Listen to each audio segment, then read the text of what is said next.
right? Thank you. We breathe these breaths, and then we decide to be mindful, right? I'm going to be aware that I'm breathing. This is beautiful, right? It's profound. But then we leave it there, don't we? I will be aware that I'm breathing, and I will even invite a little bit of interoceptive awareness. I'll feel the breath moving in, and then I'll feel the breath moving out. And this is beautiful. Again, practice. We don't want to diminish practice, but it is not sufficient. It is not sufficient. And we tend to buy in there and go, well, I'm feeling a little better. Now I can get about my busy day. Or now I can just go do the thing better with more more wholeness of me than I was the moment before. And these are all beneficial things, but they are yet not sufficient, because the real training is opening the heart and mind, right? And we love the idea of opening the mind. We love the idea of focused attention, don't we? We love the idea of productivity. We love the idea of getting more, being more, accomplishing more, right? Doing more. And we use mindfulness most typically in fact, this way. But I really want to change the narrative on this, because I really just don't think we're going to get anywhere. We'll just get better at what we're already too good at. Really. You know what I mean? Like better at it, faster at it, more head about it. And really, it's inconsistent with everything that the teachings throughout all traditions, by the way, right? There's no like one that goes, this would be a good idea. And Tonglen really is considered an advanced practice, but I honestly believe it should be the basic. I think it should be taught right away. It should be what we do, from making contact with the body, the making contact with the felt sense of the heart. I think we should make a choice there, a decision, an act, and then make it actionable every time, which is, how do I then open to the very thing that I was just closed to? And really, then, half the time or more, that will simply be you. Like deadened to me, deadened to my distress, deadened to my anxiety, deadened to my grip in my belly, deadened to the reality of impermanence, or this not being what I most wanted, right? And really, we're about the business, most typically in mindfulness training, I think, too much of calming that, but not healing that, right? Just calm it down. Just get back. You take 10 breaths, restable. We use words then, don't we? Stabilize. Well, I'm not, it isn't that I don't want you to be present, because it is the essential beginning. You have to know how you are, right? Don't you? In order to respond, in order to recognize and then move closer. But then this is still not sufficient, is it? Because then ultimately we want to attend, attune, right? Other words?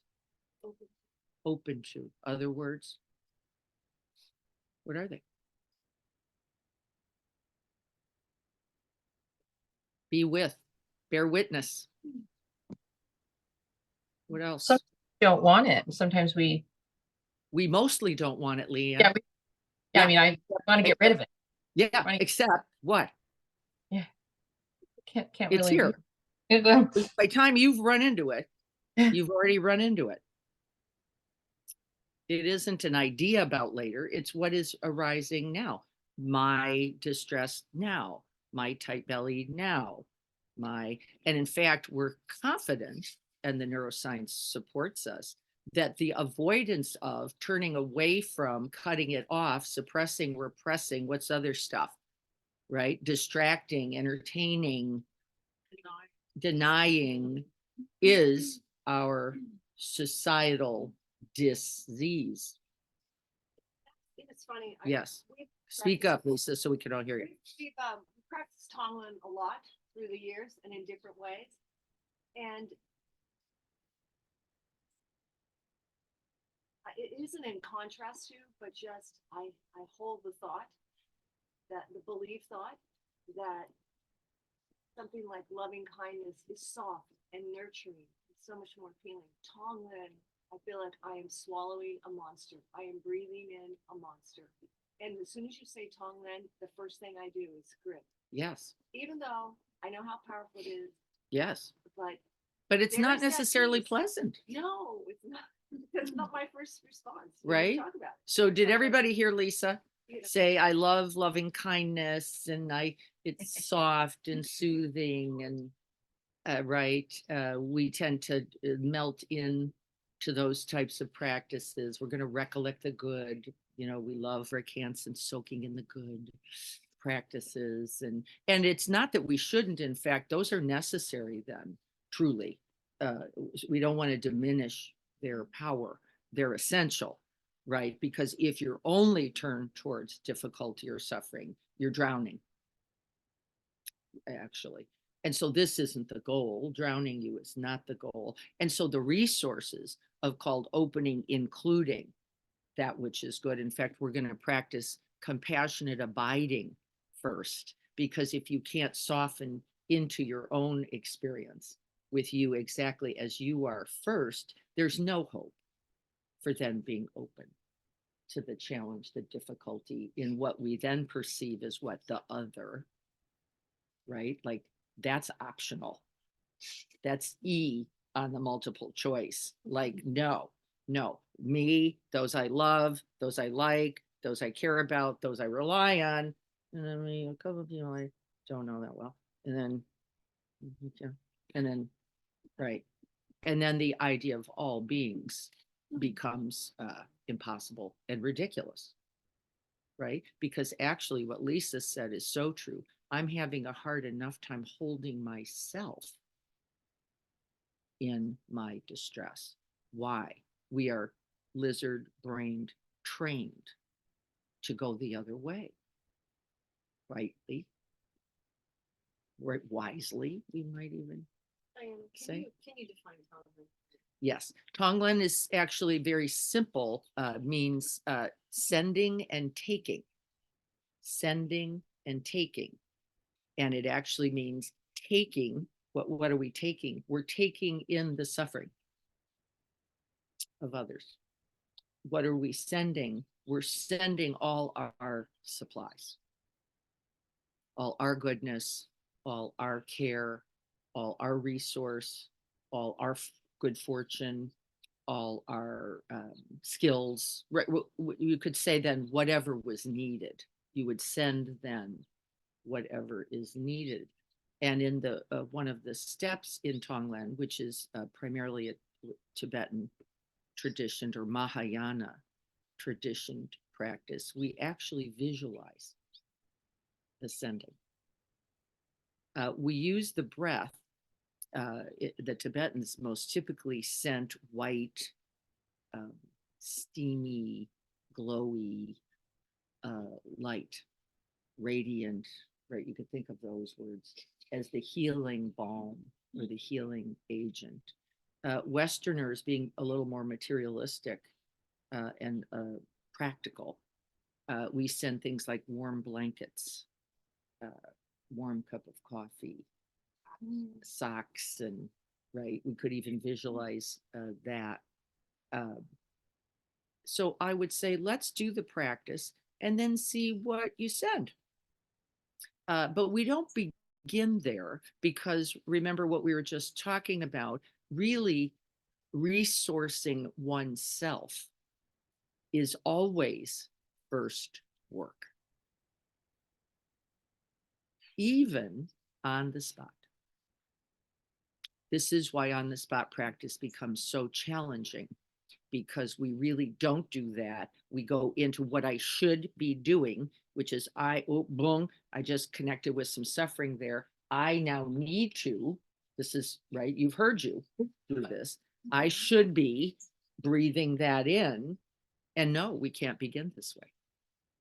We cannot begin this way. We have to begin with, wait a minute, can I just make contact with the truth of suffering, not only in that other, but now really right in me by virtue of recognizing it, attend to mine, compassionate abiding, become whole myself. The recognition, they say, by itself is more than half of the endeavor.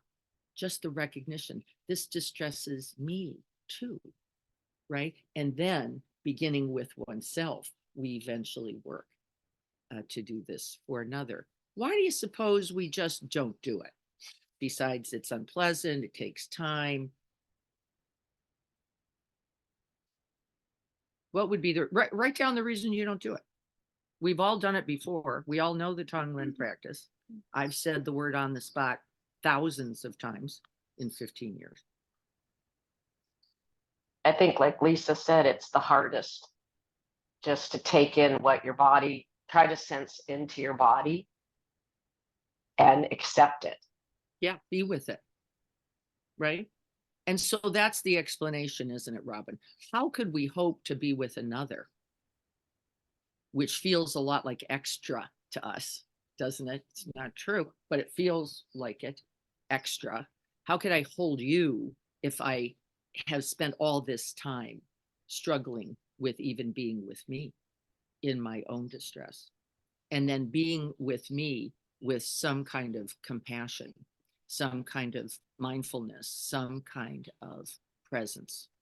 And in fact, mostly we don't, do we? We just do something, right? Whatever that something might be. I'm going to read what's written here and then we're going to practice. I got Lynn. I'm going to back up all the way. Thank you, Jim, for putting in the giving. Breath in dukkha, he said. Breathe in dukkha and breathe out dana. Exactly correct. Exactly. That's Tonglen. Lynn writes, what is the difference between loving kindness and Tonglen? Loving kindness is one's open heart mind or awakened heart mind, making contact with goodwill, one's genuine wish to respond, which we all have. That heart is in us all. And compassion really very differently is one's genuine wish to respond to suffering, to difficulty, right? A very different object. We're not just responding and making contact with goodwill in me and the goodwill in you. We're making contact with the truth of suffering in me and the truth of suffering in you. Consequently makes it much more challenging because it can be gripping, contracting, right? Choking. And we're going to see if we can't find our way to be with that gently. I've been using these two interchangeably. You know, a lot of people do. It isn't true, but both loving kindness and compassion share characteristics. And one of them is the requirement for the open heart, isn't it? So you think open-heartedness, right? And then in that way, loving kindness and compassion are similar. But what they are opening to is actually very, very different. Does that help anyone? Yeah, it's commonly used interchangeably, Lynn. And not only that, mindfulness teachers do it. They don't always know the early teachings, so they don't actually know either necessarily the difference. So that's nothing, that wouldn't be anything unusual, or it's common because they're both open-hearted or heart practices. Poonam says, it is scary to see what is actually happening. Takes effort, actually. Actually, we think that, don't we? We think that.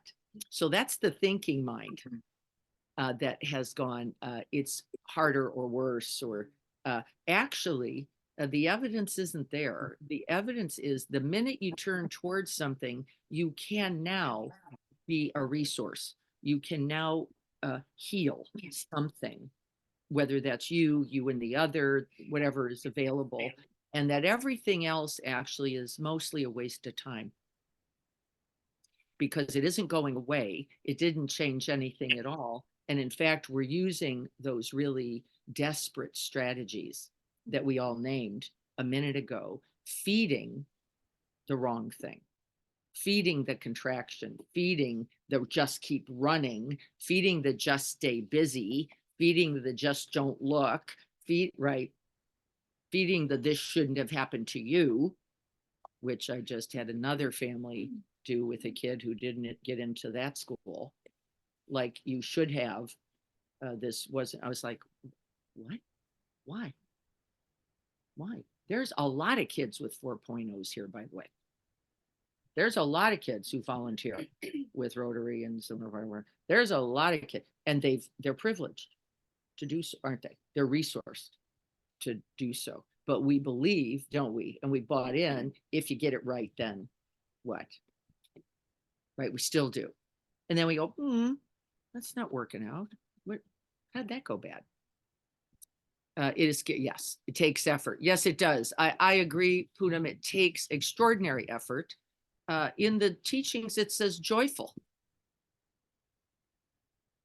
effort, joyful endeavor, that you have the privilege by virtue of the fact that you have a house, that you're eating, that you have clothes to wear, that you can mostly get around your life. You have been, we might say, selected. Because if you're starving, that's right, it probably isn't the first or best. But because of our privilege, first to be born into this human life is number one. Second, to have a mind that's working, a heart that's working, we have been in some way chosen. And then we have to choose it back is the snag.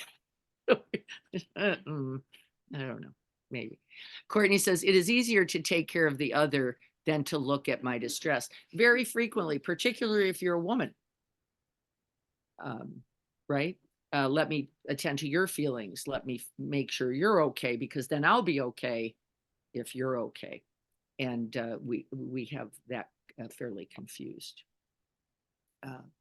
Not only through our biology, but really also through our culture. And we're still doing it. To step into the unknown, listening with your heart and head is not easy. That is absolutely true. It's why we practice it. Felicia, I also agree. I've spent my life stuffing. So being that, it's hard to learn to really feel, yes, and turn towards it, because it will not always be pleasant is right. Even though I am an empath, too much, kind of, it is difficult. Yes, empaths actually are more attuned to others, actually.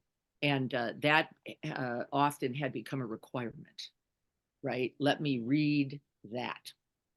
Because if I don't read that, the chance of it coming back on me is very, very good. So you get very other directed, you get very precise, don't you? You get very good at feeling anything out here, because then I can attend and then get out of what is often a dysfunction in a family or a relationship. That's right. And yes, it is a habit. It's very challenging. I can take it in and feel it, I guess, but it's hard to let it go. That's exactly right, because the letting go becomes dangerous. If I turn off that screen and just attend to me, I'm going to get, this can get me. That from outside can impact, both in heart, monkey, mind. Yeah. You have to stay vigilant if you're going to be other directed and primarily other directed. So you can't rest, right? There's always checking and an attending to that and reading that. And yes, we can work to do this other, and this practice will help us. Leanne, I've been feeling these heart pounding anxiety attacks that I never acknowledge, and it is in the knowing that is helping me move through. I wouldn't work for moving through it, Leanne. I wouldn't start there. I would just move to be with it. Just stay there. We're going to do it today. This is that compassionate abiding. We're just going to breathe with. And then I want you to see what happens right from there. Like there is no bigger effort required. Once we make contact, stay close, just abide. But it's the medicine. You don't have to change anything. Then, Robin, as someone who has anxiety, it is harder to feel my heart beating fast than to say loving kindness phrases. Yes, the heart beating for people with anxiety is not the best first place to rest the mind, just so you know.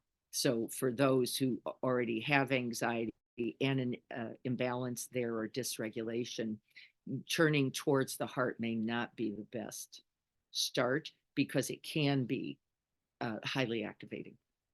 Just the beating of the heart, by the way, not even fast or slow. So it's not the vagal system is there in a way that can be overactivating. So Robin, let's work on finding a place that feels calm. Usually my feet. Yeah, for most people, as far from the I heart. didn't think of that. Yeah, I had a woman who had really severe panic attacks. And the only place when I would say, can you find a place of calm in the body? She could only find her big toe. And so she painted that toenail crazy color. It was really just quite resourceful and lovely. And so she'd kick off the shoe and just breathe in and out of her toe. And actually it was quite beautiful, but because she could find a place. And then from that toe, she could find another toe, right? And then from those toes, she could eventually get into the ankle or the knee or and then That keep does going, make sense. I'd right? never really tried that. Yeah. So I'll give that instruction so that you know, you don't believe, this is one of our other habits, isn't it? Don't believe that somehow if I give an instruction, you go, no, that doesn't seem like a good idea. Listen to that, but then don't quit. The next question is, where can I go? Where can I breathe? Where can I be? And wherever that is, including external, isn't it, to the body? Because we know sometimes, particularly with PTSD and some other events, the whole body is so activated. Being anywhere in here, including our hair, is just too much. Well, where could we be then? Maybe sound, maybe the blossoms on the peach tree, right? And we have that authority, right? There's nobody who could know that better than you. Where could I rest than for a breath, right? Who could know it? Whether it's the toe, the tree, the bird sound. So whenever I give that instruction, your job is to say, where can I actually abide and be present? Okay, so I'm glad you're reminding me about this because I don't always say that, and it is important. Okay, I think we're good. Let's practice. So the first thing to do in Tonglen, sending and taking practice, is to know that we're going to use the breath and then regulate the breath in some ways, and then visualize with on the medium of the breath. But the number one instruction is stay with yourself. Stay with yourself. We're going to begin there. For some, depending on this day, this amount of tired, this amount of stressed, this amount of anxious, this amount of hurting in the body, right? This amount of having that difficulty with the partner. This, we may never leave there. And that would be completely correct practice. Is that Tonglen? Yes. Is compassionate abiding Tonglen? Yes. Why? We're breathing in and making contact with our own distress and offering ourselves the good medicine of our own presence, our own hearts. So just know, if we go forward and you go, then we don't go and it's perfect. So here we are. And so just establishing the body.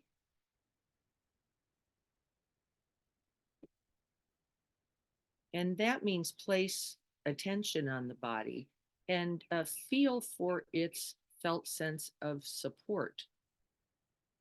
Feet on the ground or folded beneath, something stable upon which to sit or lie.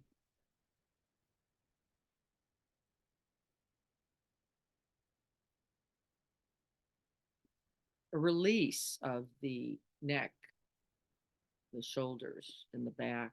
So we establish it if we're sitting upright.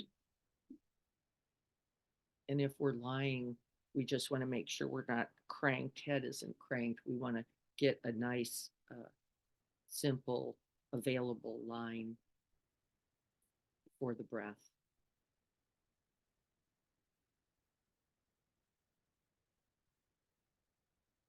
And then the first instruction is to cultivate a flash of bodhicitta, a flash of bodhicitta. We're not going to quite flash it. We're going to actually cultivate it a little bit. And so then just sitting here, feeling into the body, wishing the body well.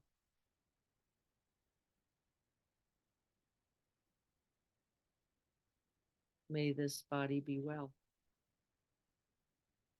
May it have ease and well-being.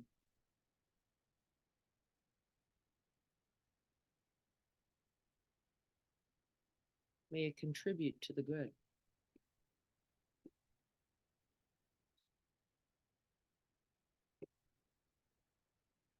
For oneself and for others.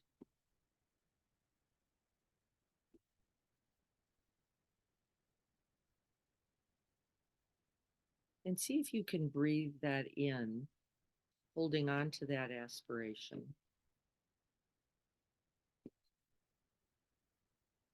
Nourishing the heart, mind, and body.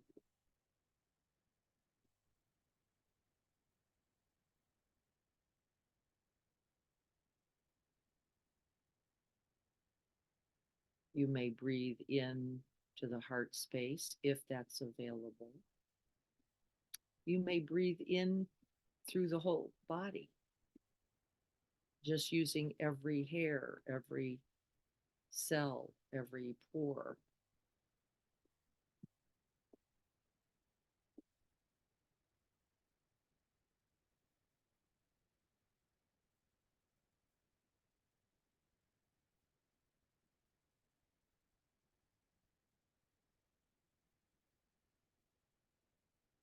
And so we breathe in kindness.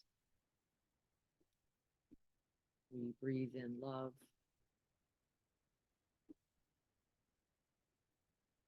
We breathe in the wisdom of our own goodness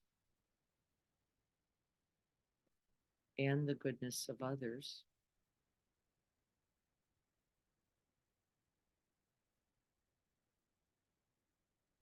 And to resource ourselves most acutely, most skillfully, we recollect a moment in which we have been cared or loved or attended to or felt for, regarded, honored, cherished. And actually bring it to mind. This is the second instruction, which is to cultivate a visual.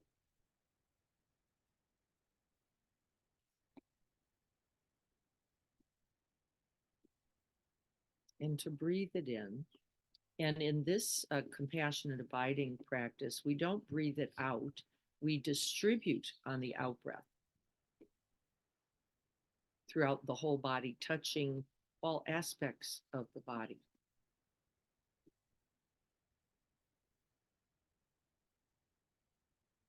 We picture that benefactor that special one. We recollect their love for us, their care. We picture that genuine love in their eyes, in their smile. We can even visualize that love being sent to us as that glowing, radiant white light.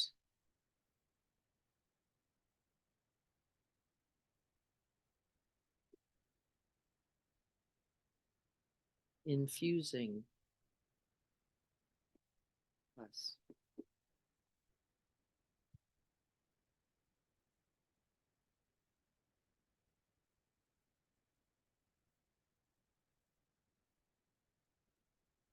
And John McCransky from Boston, I loved what he said. He said, feel as if someone would feel being loved like this.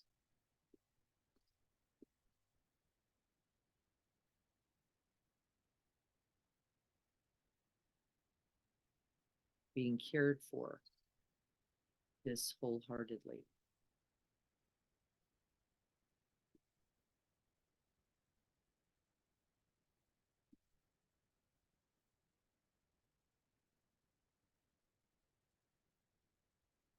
And breathe it on the medium of the breath. Each in-breath, breathing it in, offering it to yourself through the benefactor. And on the out-breath, just letting this whole heart, mind, and body marinate, soak in this love.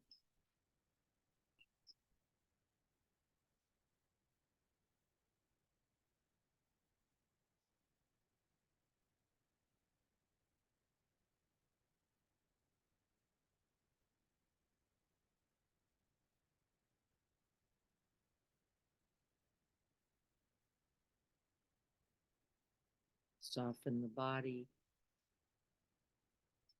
Let go of the efforting, except to be recollecting the felt sense of the love from this special one.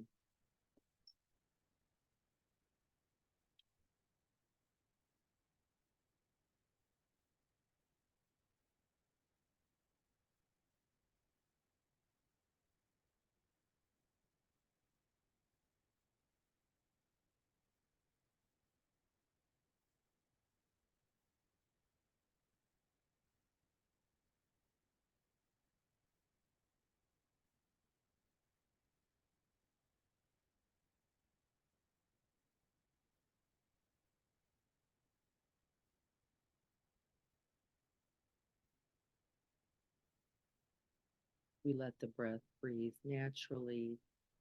And what I notice happens for me is just an example is that I begin to move first just over the whole body in some general way, but then I begin to notice where the good medicine, the healing salve is needed. And then I notice that I begin to go directly to those parts of the body. So right now I'm just noticing I'm in the back, upper shoulders, where I did a little workout yesterday, a little bit of tightness. And I didn't think about that. It's just where the good medicine knew to go.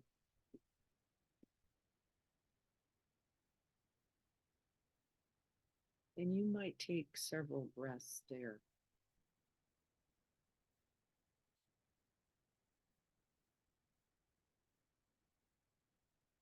And then feel the effect of that contact, of that care.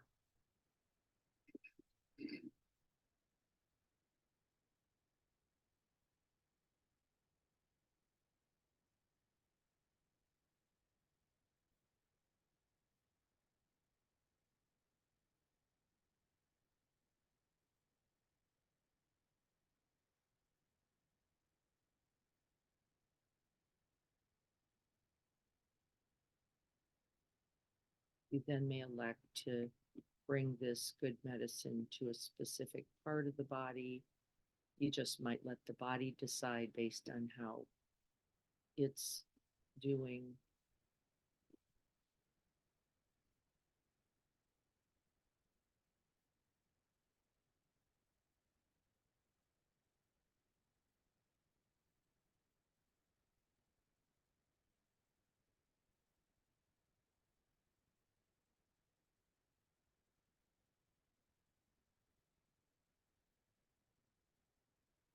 And then we're going to grow this goodness because not only is that benefactor or that special one a part of this love, but there has been love, care, kindness throughout all time that contributed to the love of that benefactor and then to the love that you know.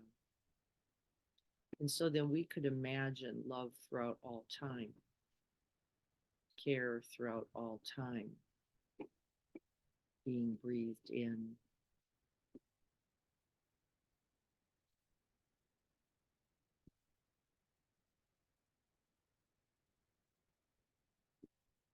And being sent then throughout the body.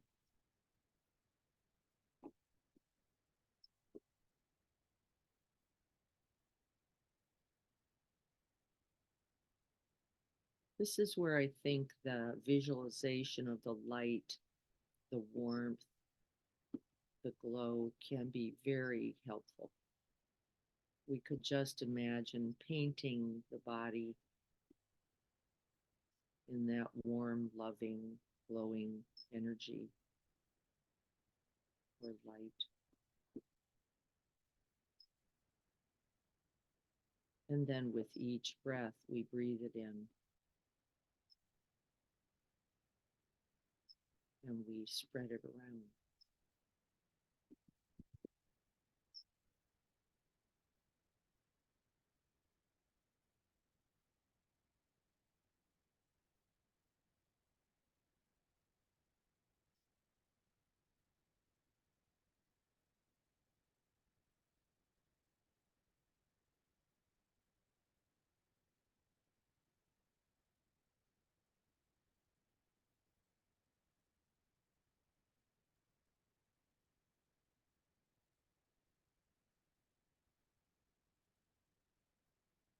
It is a concentration practice as well because we're going to hold the object of that light, of that benefactor, and of the felt sense of that love.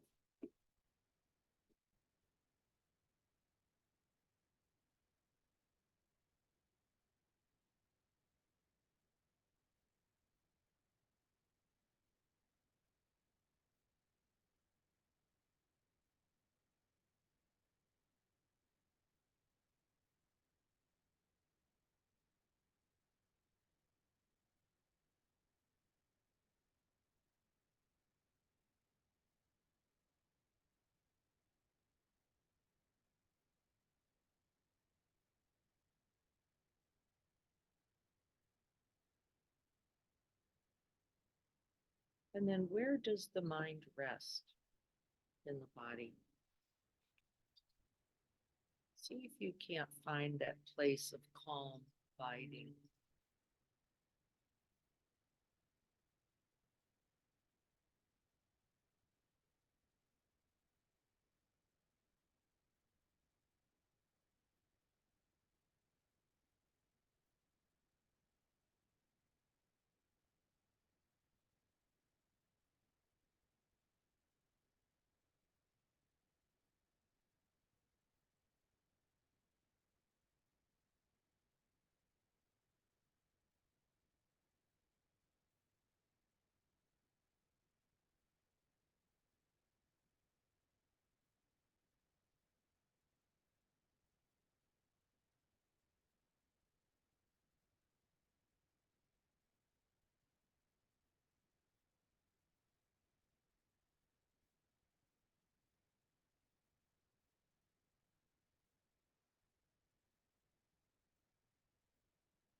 this could be the whole of a practice and would be valuable and of benefit.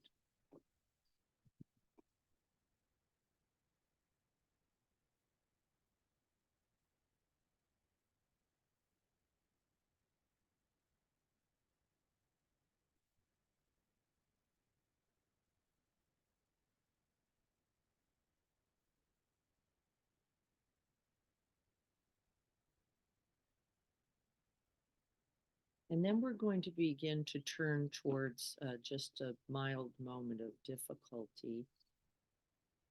We're going to recollect that having resourced ourselves completely, and we could just continue to do that as the practice. Today, we're going to take a step further to turn, now that we are resourced, to turn towards a challenge of mild distress.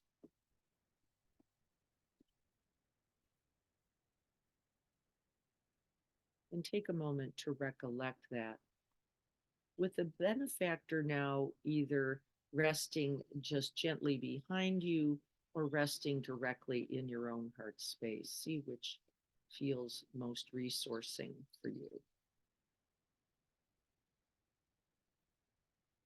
Recollecting that moment of mild distress.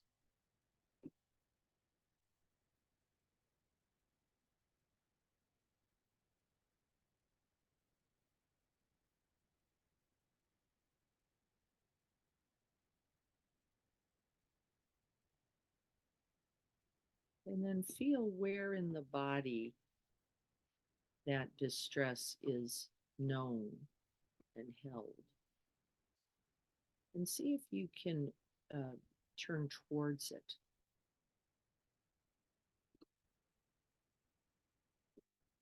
And I've got a very distinct kind of pocket protection going over the heart. I can feel its kind of hardness, kind of contractedness there. But it could be in any part of the body.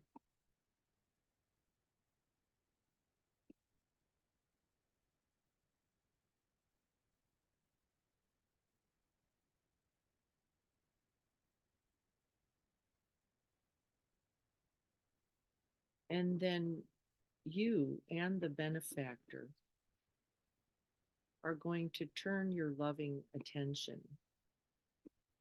your compassionate attention there. You and the benefactor.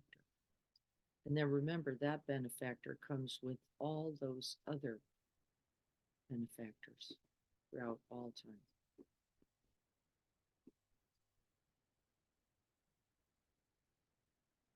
We're not trying to get rid of anything.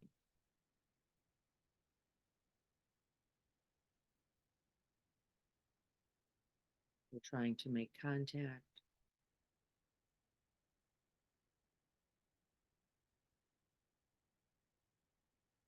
Then to allow and acknowledge the experience, whatever it is, as that felt sense.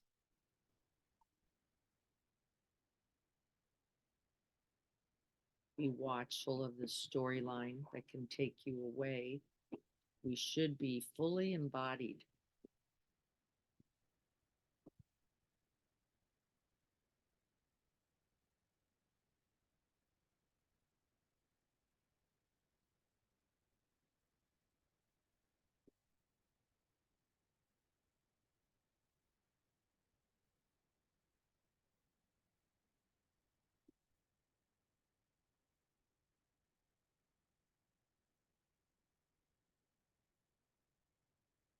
And in addition to the visuals, the offer of that warm, glowing light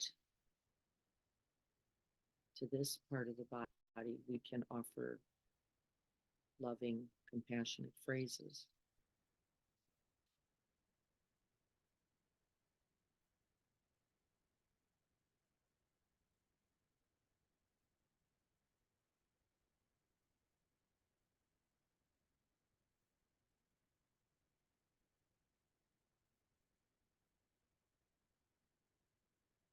There is no one in the whole of this universe more deserving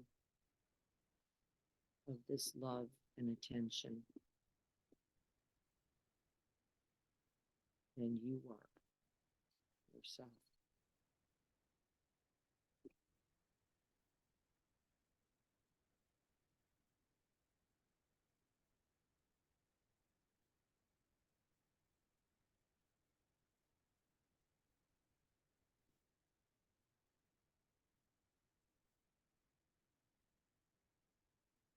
Remember, the practice here is the making contact, the being with,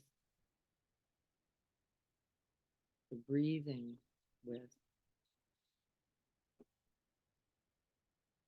the offering,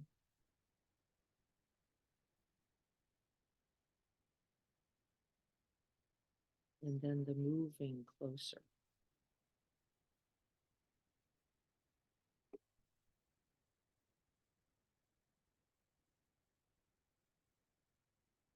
May I be free from this distress.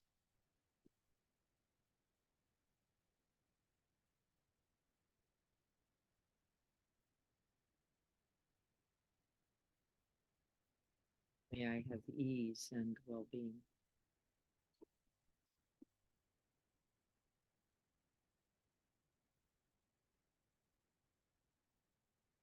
May I remember the courage, the determination, and the commitment that I have to healing.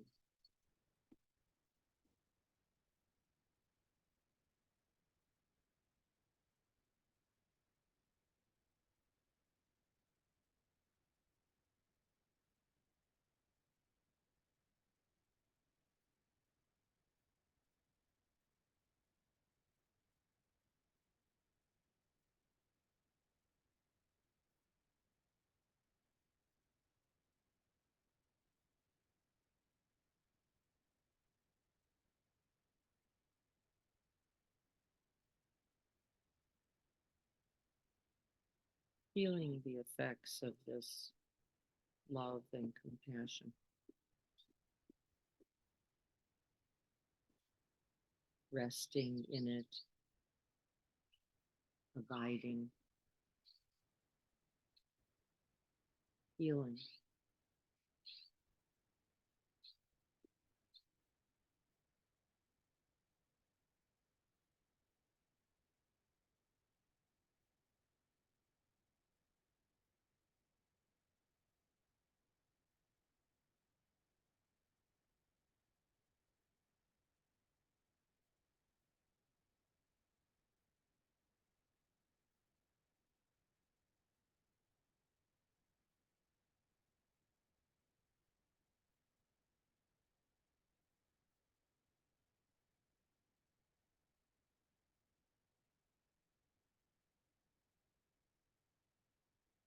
And we feel for ourselves in this moment of struggle. And then can we imagine maybe just one other who has struggled in some way similar to this? Someone just like me who has felt disregarded or unworthy, not valued, someone else who has felt harmed.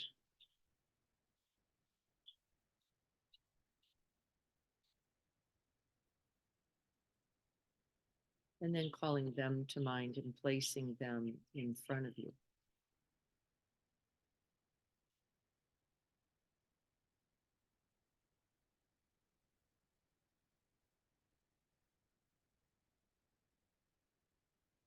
Someone who knows this distress too.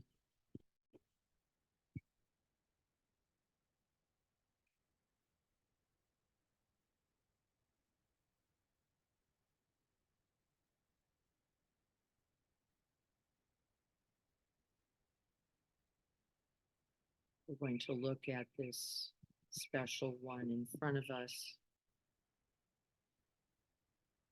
recognizing their distress because we know this ourselves.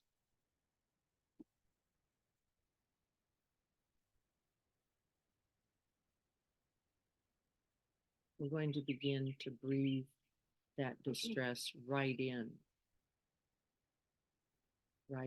our own heart, mind, or body, finding a portal, finding a place. You know this distress already. You've just felt it. It's not different. It's not separate. It's not other.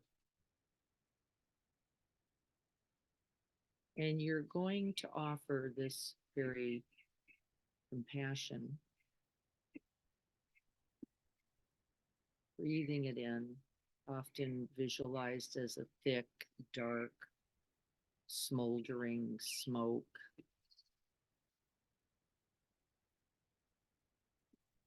Breathing it right in through every pore, through every orifice. You don't have to just breathe it into the heart space. It may not be sufficient. You may just want to take it into you. And as it's coming into your own body, I want you to recognize that in fact it is being transformed by your very willingness, your very love, your very aspiration that this other be free from this distress. And it turns into that white, glowing, radiant, warm light. And as it does so, you send that light, that warmth, that love back out to the other with the out breath.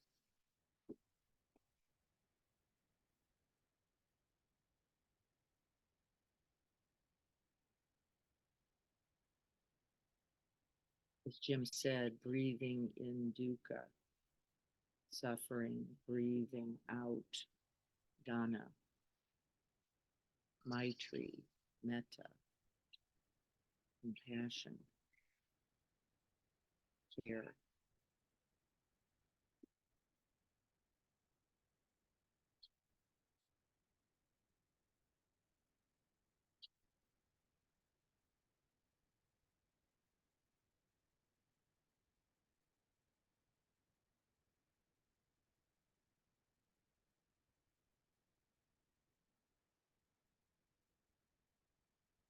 And then we're going to invite it all in. We're going to invite the benefactor in. We're also going to invite this one who knows this difficulty as well in. And this one breath, this one in breath, breathing into the difficulty and then sending out the light.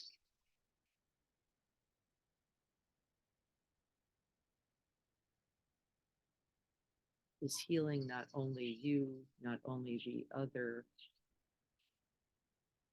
but all who know this difficulty. Being transmuted and transformed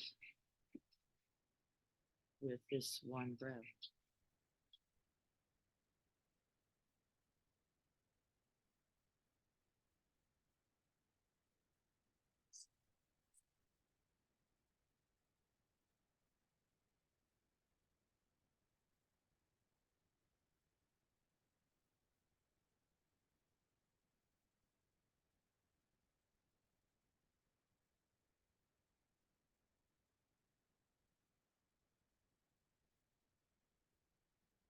And see what visualizations come up for you as you're breathing in that stuff, that difficulty. Often I picture the person, recollect the feeling in my own body,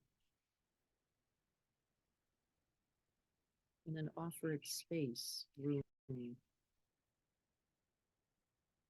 warmth, and light.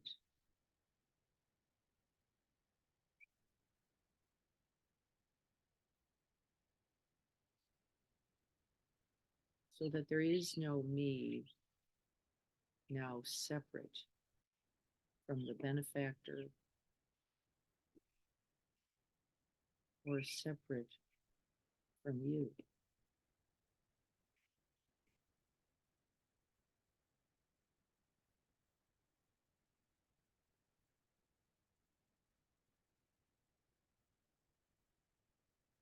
This one breath, accessing the resources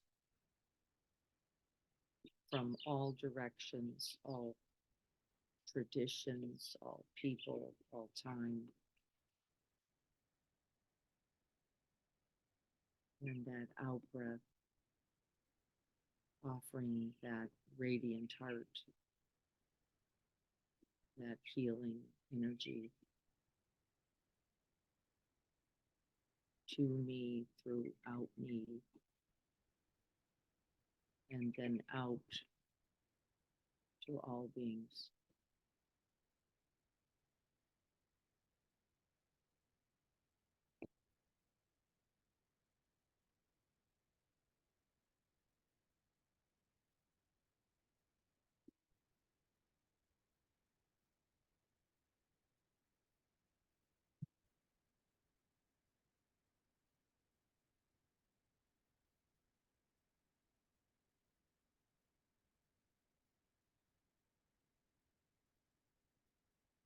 And if you notice a point of contraction in your own body, in your own mind, we can simply expand this awakened heart mind to include this.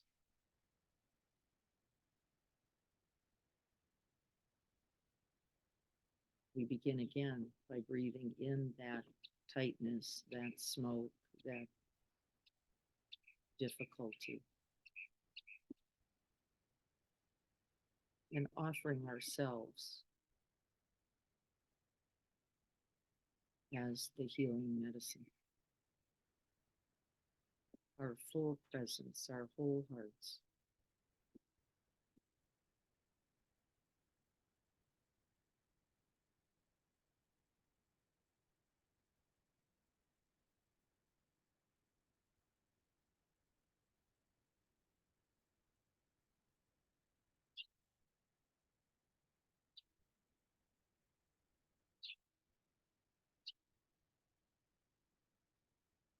May we all be happy.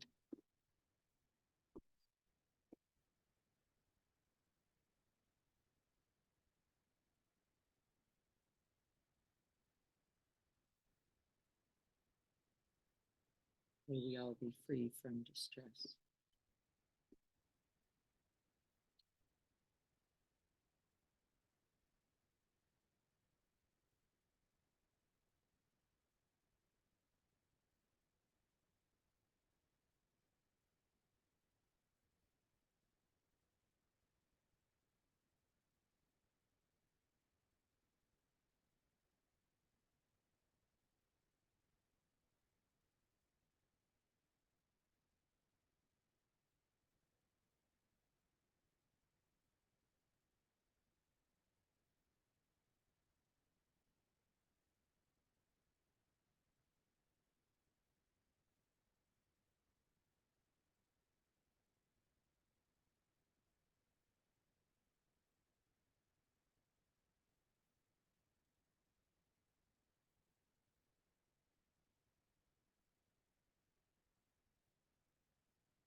Taking and sending.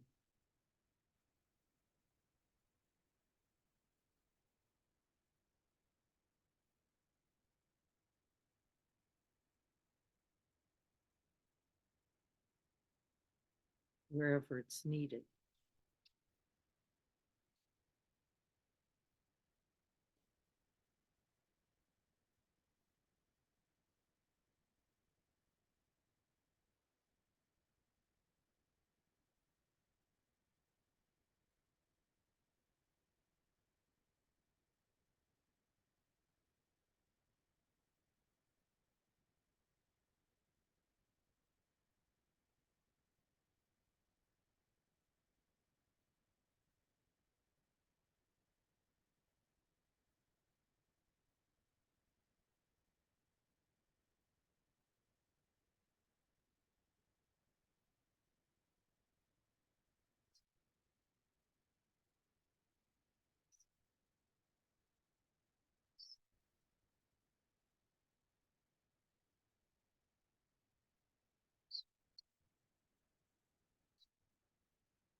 May we all remember who we really are, deserving of love, care, compassion.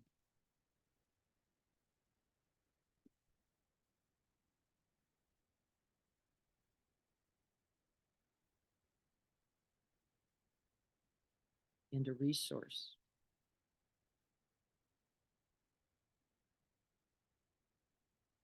With every breath.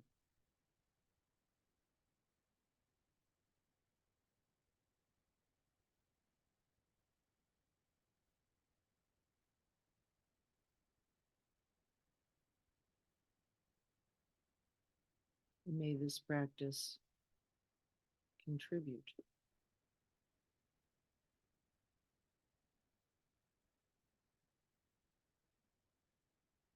Breath by breath.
So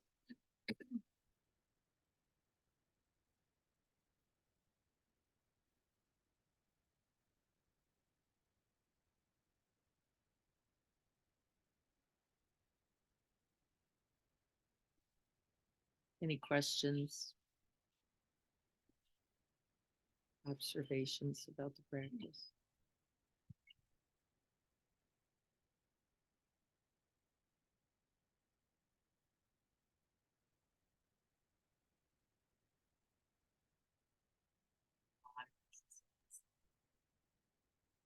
It is sense of gratitude. Habit of if I take it in and with it, I have to do something to that too. I just have that association that's just really, really strong link there. And so I'm trying to Yes. uncover that. Just Yes, take it in, be with it. Yep. Nothing else to do. yes, that's right. That just took a lot of years. At the very end, I was able to do a little bit, but Yes, so much resistance. I also have a hard time finding so at one point with language, a mild, just Distress. yes, and I could be extreme. So, you threw yourself right in the deep end there. So I was like, Uh-huh. Here. Yeah. um, Well, maybe the resistance itself, Lydia, could be the mild. Because it's already here, right? You already have it. You probably don't have to look so far. So you could just say, can I feel for my own not wanting this, my own resistance to it, my own just wanting to be somewhere else doing something else, or, whatever is there. We don't have to look very far, honestly, for difficulty. It's actually just right here. And I'd use the one that you named, with just the of this, the stuckness of it, the claustrophobia of it, the not wanting this, the right. It's perfect. You're right there. And can you just breathe with that rather than the thing out there? in some way. We have to be careful, which is why I use the self always first, another with this challenge. Can I even begin to open to them? Because really, they're not separate anyway. There is no other, really, right? And so stay right there with that. The part of me that just doesn't want it. It just wants it to be gone. Right? Stay there. The part of all of us that just wants it to be gone. Or fixed or something, whatever. You get what I'm saying? We don't have to work so hard to find the thing. Suffering is also every breath by virtue of its coming and going, if nothing else. My husband kneeled down, for those of you who saw him on the screen, to say that my mother's in ER, and got scared yesterday because she couldn't move her legs somehow. And I thought, well, how perfect. How perfect can I breathe for all those who just want those we love to be okay, or not to have to get this news in the middle of the, or right. I don't have to go anywhere else. I don't even have to go first to my mother. Do I? In her fear, I can just stay right here in mine. What's this going to take? What am I going to, right? And recognizing that problem solver, that wanting to get it fixed or resolved in us, and recognizing what that really is, right? It's in all of us. It's our fear, isn't it? Who wants this? This is going to mess up my week, right? It's not really the truth. That's the fear, isn't it? Can I stay with that now? And the answer is I can, right? And then, and can't I feel for us all? Who goes, really? I didn't want the broken windshield. I didn't want the diagnosis. I didn't want the job problem. I didn't want the dog in ER, whatever's going on. And see, we don't have to construct anything, but neither do we construct the solution. This is where we mistake it. See, we didn't construct the problem. We are not going to be able to construct a solution. We are going to be able to be present, though, right? I don't know, do I? I don't know what we're going to do or how we're going to do. I'm not even thinking about it. It would be a real waste of time. And then it would not allow me to feel whatever I'm feeling about this, would it? It's like, go get that, or get to him at hospital, do something over there, and right. No, right. This is the distraction of us all, right? Let me start planning now. No. Let me start breathing, being, feeling now. That's what I was gonna say earlier, is that with the timeline and what you just said, is that you have to so be watchful. How do I have to want to fix? Yes. I start going there and don't even go. Yeah, you don't even know you're there. And the therapists, healthcare professionals, wow, what, right? We've got it wired. We've got it wired, except it's not healing. It's diverting. And really, can I just stay with myself? Because if I can, there's a much better chance I'm going to be able to be with my mother, right? First, by being with myself first. Yeah, if I can be with my fear, there's a much bigger chance I can be with hers. And not bat that around or fix that or try to get rid of that. Right? Because that which we do, we do. Yeah. Right?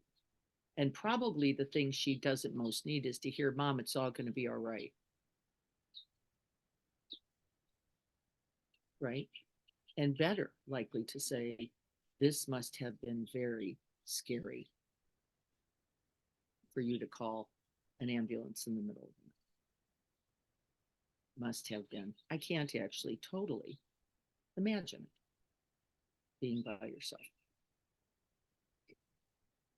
So it might be good if I can show up to it. And then for all those daughters and all those sons, right? This is how we keep expanding the practice. Then we can, if we can breathe with ourselves in our own distress, then we can breathe with all others who know this distress too.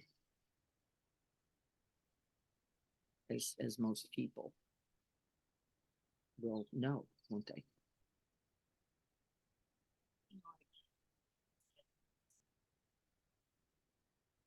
I made a choice in the past year to disconnect from many different forms from the person in my family who's been very unhealthy my whole life. Let's put it that way. And in the family system, there's enablers, and there's people who are very uncomfortable with a change like that because it means consequences for them too. So I recently got a message. I've been in my own healing process for a long time, trying to come to terms with this very difficult decision. And a person from the outside came in and sent me this long message of, I don't know who you are anymore. It was very much a character assassination of choices I've made to protect myself at this point, and shaming and guilt and shame. They're usually You're pretty gonna have long. heart problems in your future. You're gonna Mhm, do this. mhm. So it was very tempting in that moment to want to just write back and defend and fix it. No, you don't know who I am. You have to know, oh, I am and I was with my husband when it happened, and he's like, what are you gonna write back to? What would you write? What you're just gonna try to be right? Is that gonna work? Is that, what's the point of that? And defending the sense of self, and instead of just letting it be, there's nothing to fix. That's not going to change this person's opinion. This is their discomfort. This is their own pain, tons of pain they were projecting onto me. And so I left it. And I've never really done that before. And there was that fear of like, oh, they're just going to think I'm just not addressing, those things, what are they going to think? What, you control that either, just let it be. Yeah. Can you just feel what you feel about that? I'm still touching. Yeah, just breathe that in. Right. And then we don't get distracted by what do I do with the other so much. Really begin with, my own impulse to kind of put it right for my image, to have them understand my real heart or who I really am. And no better way to do that than to be with that yourself. Right. And then whatever comes from that, Lydia, I completely trust. Whether you write something or you don't, won't be the point. You'll be it. Right? You'll be it. And that will be, that resonates in a way that actually I have a lot more confidence in. And people can feel that too. Isn't it interesting? Really. If you're not just being avoidant, isn't it weird? People can feel energies. You can know this distinction somehow, which is rather than just go back into defense or blaming you or right. And is there anything I could say after attending to this? We don't know yet. It'll be interesting, won't it, to see whether you even feel like you want to or it's valuable to, but really just how do I attend to this part in me that wants people to understand that I'm not just trying to be a jerk. And that I do care, really. And who would wish this? Really? Who would wish this? So you stay with that. And then you feel for all those who feel stuck like this with the wrong idea and the wrong perception and right, you're the problem, in fact. And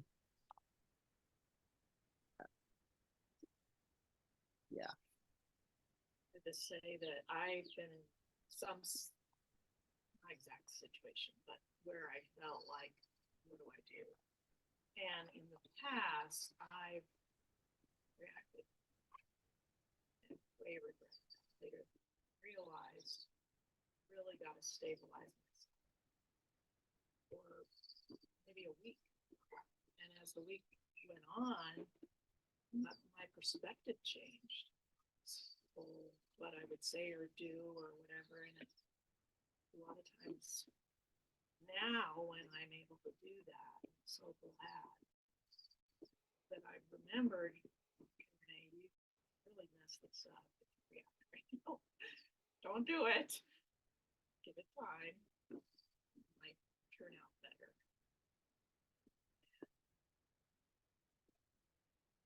Stabilize.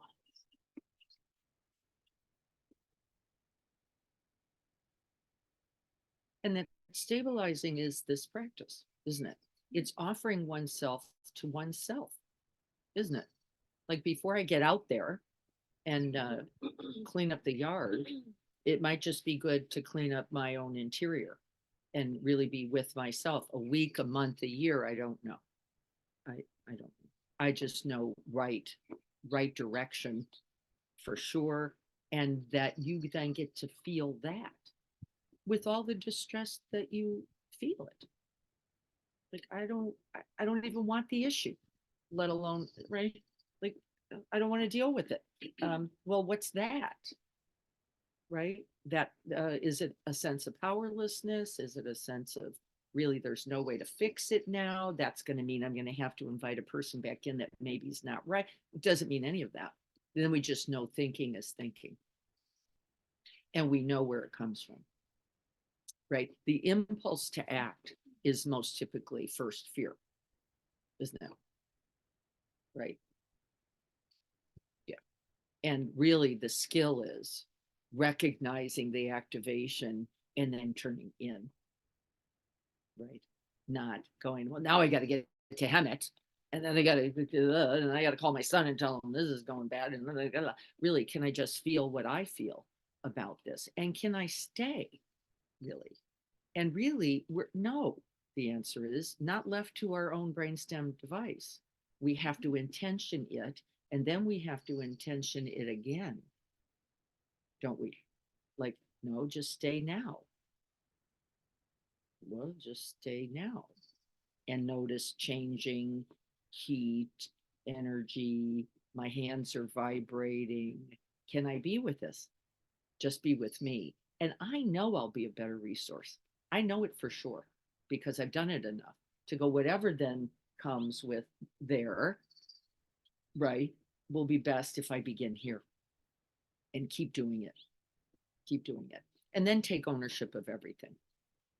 The resistance, the not wanting it, the wanting something else that's not very convenient, right? The impulse, feeling even that energy to go correct or And how would it serve the person that wrote these, not someone actively my life, ancillary builder my life, and Yeah. judgment I have. Yeah. Yeah. Critical judgment. Yeah. 70s, you should know better. You're Yeah. Yeah. You're a helper. Yeah. Yeah. Point. Yeah. Right. So But keep in mind, this will distract you. This will distract you. All true. And it will distract you from being with you. Because what's that in you? the judgment. Just the pain of it, the frustration about it, the one more person, one more time in the, right? And no, not first. Not first, just the weariness of it. Can you be with that? With the frustration around it, can you be with that? And then we get to judgments, and it's all part of the same fear, isn't it really? Judgment always is born by fear. Always. Otherwise, it's just wisdom.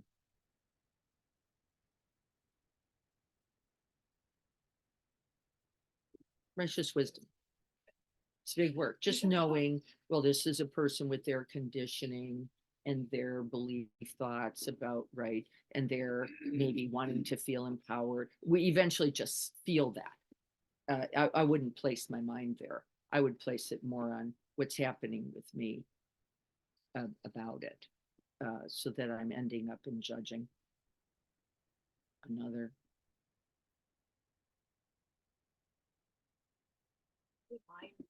Doing the mindfulness meditations. Because I kind of third party away from intensity. Yeah. And then eventually realize how those judgments and pain are worrying about what that person's thinking about me. Are they going to suck me back into the codependency? Or whatever it is. It's just kind of really ridiculous to the main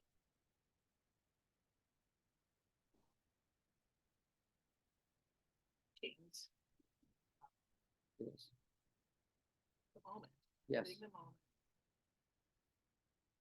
It's like, Healing this. moving from Healing there. this. Just There's a staying with lot of me. wisdom. Healing this. Really. Yeah. Healing this.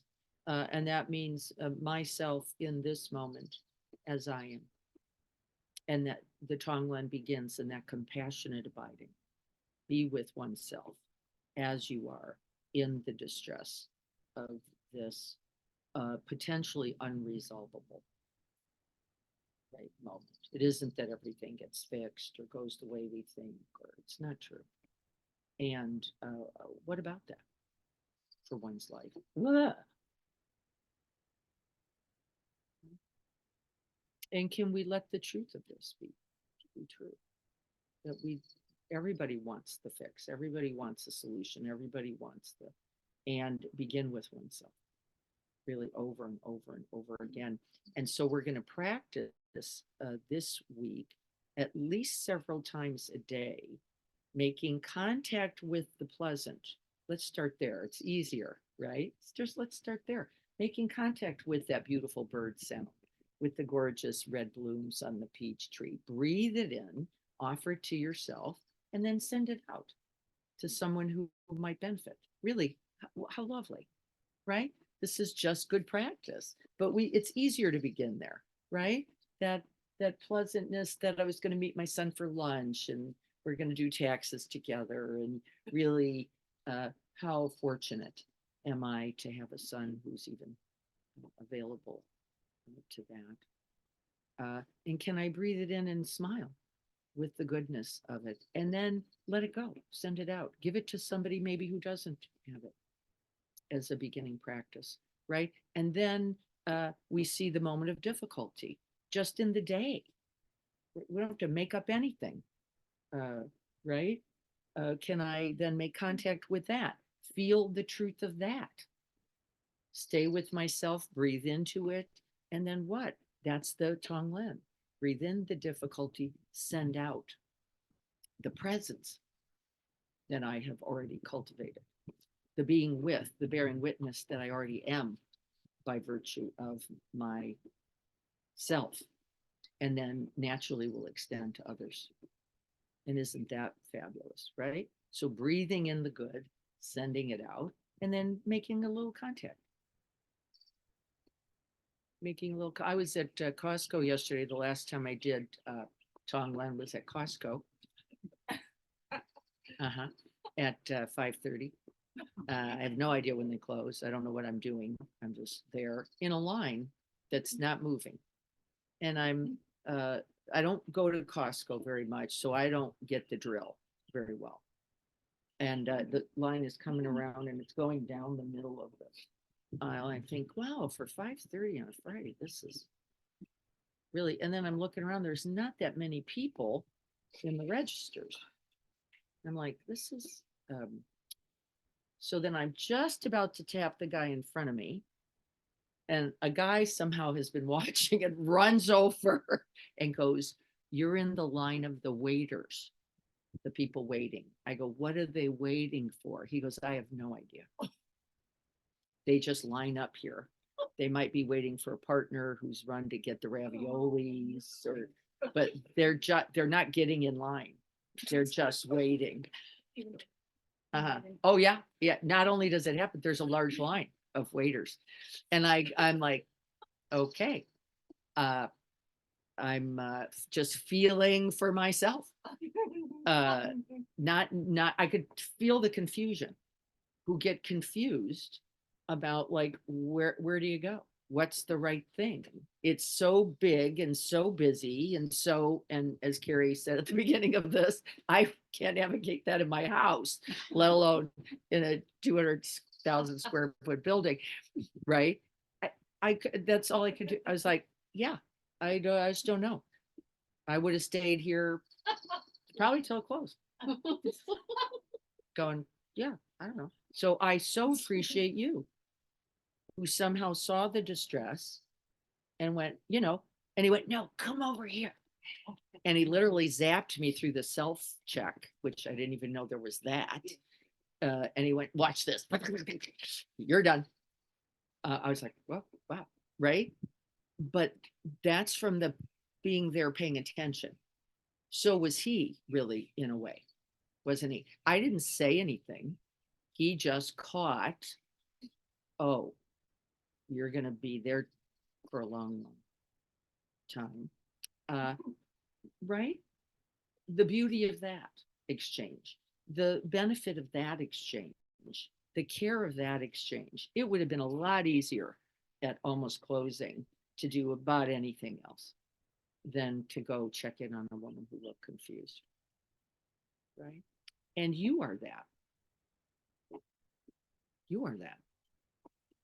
Just the look can make the difference, can it? The knowing makes the difference. And then whatever you do with it. But begin again, still one more time with oneself. Because with that opening, I trust everything that comes. Everything. The letter that gets written or the one that doesn't, not even really the point, is it? I know where it will come from. And that's all that matters. Right. So let me read chat and then we'll.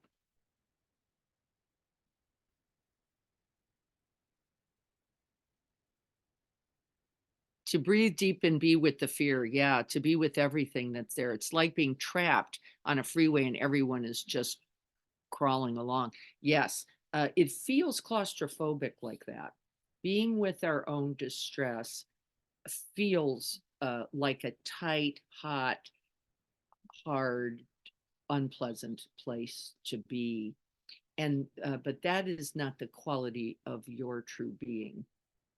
It's when we run from it that we collapse it. Really, did anybody feel the minute I just let myself be with it, it begins to get a little more ventilation? There is a little more room, a little more space from that awakened heart mind in you that's now there. That's the benefactor. It's that in you that shows up. And the showing up with the don't know is just fine. In fact, maybe preferred, isn't it? Like I don't have to fix it. I just have to first be with it. And that's what the breath is going to invite for us. So you're held back from the impulse, aren't you, with the breath? It's like, don't do something first, breathe into it first, and then let the doing come from it, whatever that wisdom might be. Do you get that idea? That's why the breath becomes so valuable. It's the natural pauser, isn't it? It gives us that. It gives us that before we just go flinging ourselves into over the cliff, into the response, reaction, really. Can we just be with, right? The breath will help us. How many breaths then do you suppose? Well, I was always afraid to sit, feel everything I could to avoid it. But then I had read that last as much. I think. It will not. Shorter, by the way, by attending. Yeah, And so I always try to remind myself of that. yes. Shortest path gonna to be rough. healing. But it- Yeah, the shortest path to healing is to be completely with. I'm nominating. Yeah, and in fact, it might be the biggest healing. Then what you do becomes sort of the right, the other parts of it. But the healing is the being with itself, the staying in connection, the abiding itself. And then you get some okay ideas come like, and to support this, I will X or Y. But it really becomes a support to the presence, not instead of, which is our habit. You get this idea. Our habit is do something and keep me away from the contact with the distress. This is the opposite. It puts me right in it, lets me just abide with it, and then lets all the wisdom, all the awakened heart respond and will make a difference. I want you to see that every day, then at least one pleasant, oh, there was that beautiful, let me take it in, nourish myself and offer it. And then one, there's a moment of difficulty, unpleasant within me or outside of me. My preference would be that you make some kind of contact with something in you, that tight spot, that claustrophobic feeling, that stuck, and that you stay with that for at least 5 to 7 breaths to really get a sense of what and where its depth and breadth. And that's all. That's all. Just be with it, see what happens. And then see what comes from that. Not then I'll know. Let me just commit to that. And then see what, if anything, comes from that. And I won't tell you the punchline. Okay. All right, everyone. Anything else before we go? All right. I don't even know what time. Oh, we're already well after 9. So we're just going to sit for a moment. I apologize.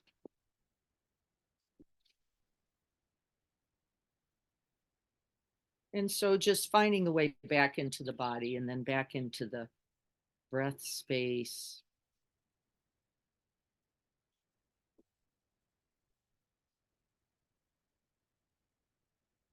Breathing in for oneself and out for oneself.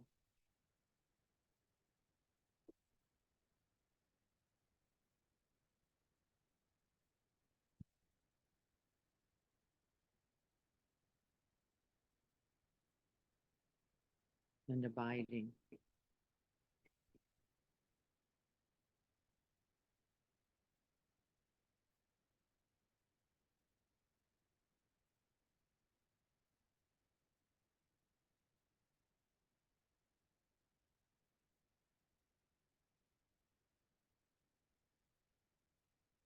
May we all be free from distress and the causes of distress.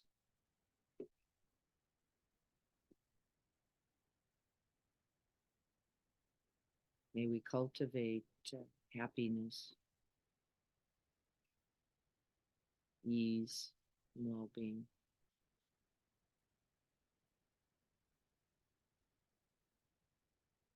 And may we do so on the medium of the breath.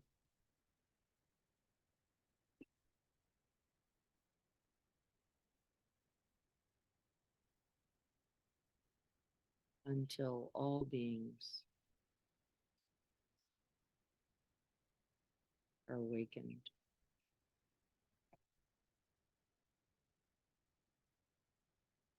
And all are free.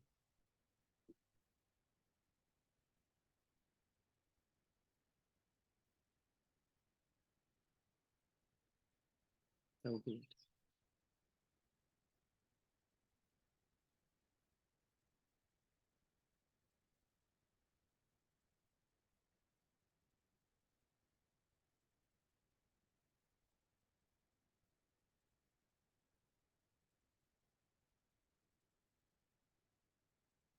Thank you, thank you, thank you for your practice, for your being here, and for this Tonglen practice, this compassionate abiding practice that you are going to stay engaged in.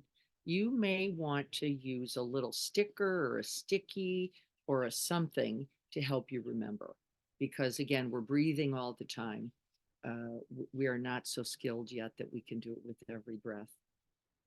So give yourself a little support with a reminder of some kind or not, so that we do this at least once or twice a day, every day. That's the work. I'm going to be heading up to Hemet now, and I think I'll be here Tuesday. That's the plan anyway. So let's see. Yes, everyone, thank you also as well. I look forward